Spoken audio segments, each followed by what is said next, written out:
Inside this Oakland design studio These were just studies in the beginning. is where Walter Hood transforms ideas into design, So one enters here, one enters there. design into art, and art into experiences. We're interested in people, how people remember, and how that past then becomes part of their future.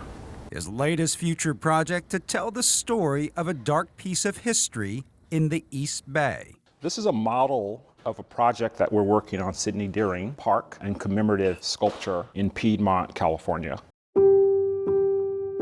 In January 1924, Sidney Deering and his wife Irene became the first black family to own a home in the city of Piedmont, during a time when many communities were redlining people of color to prevent them from living in certain neighborhoods. Piedmont was no different.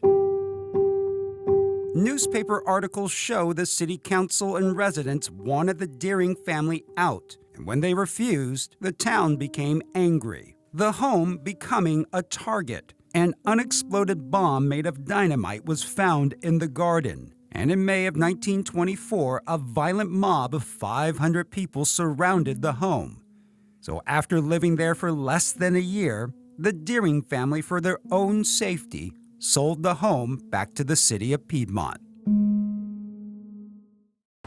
Gary Theut has lived in the Deering house with his family for almost 20 years, but had no idea about the home's history when he bought it. So it came as a shock when we found out.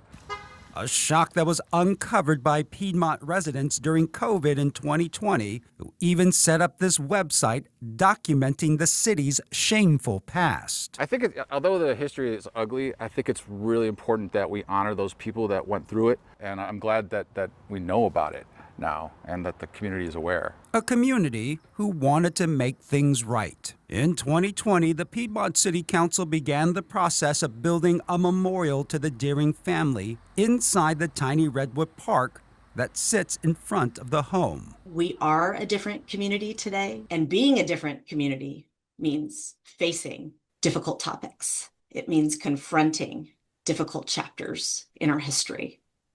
It means having difficult conversations. And they chose Walter Hood to lead that conversation. We're extremely excited to work with someone of his caliber, an internationally renowned artist who is incredibly gifted in the art of cultural storytelling. His stories and projects can be found all across the Bay Area, from the gardens of the DeYoung Museum, the Bow along the Embarcadero, to Panoramic Park on Yerba Buena Island. And they'll have an experience. And Walter Hood wanted to work on the Deering family project because, he said, it was personal. I'm a black man. I think, it's just that simple. I think if we don't tell our stories, someone else will. In his original design, the Deering story will be told through two portals that visitors sit inside and through a mirror can look out to two windows. And these are metaphorical for the couple who never had a chance to dwell here in Piedmont. And the last piece is up high on a flagpole is an oversized mailbox that has the Deering's name on the side, and the flag is up, meaning that they have mail. Recently, Hood finished the garden at the International African American Museum in South Carolina. And although the two projects differ in scale, he believes all the stories are truly connected. Charleston prides itself on its history as the oldest city in the country, and they lost the site, which was 45%, we think, of the African slave diaspora landed there and was sold.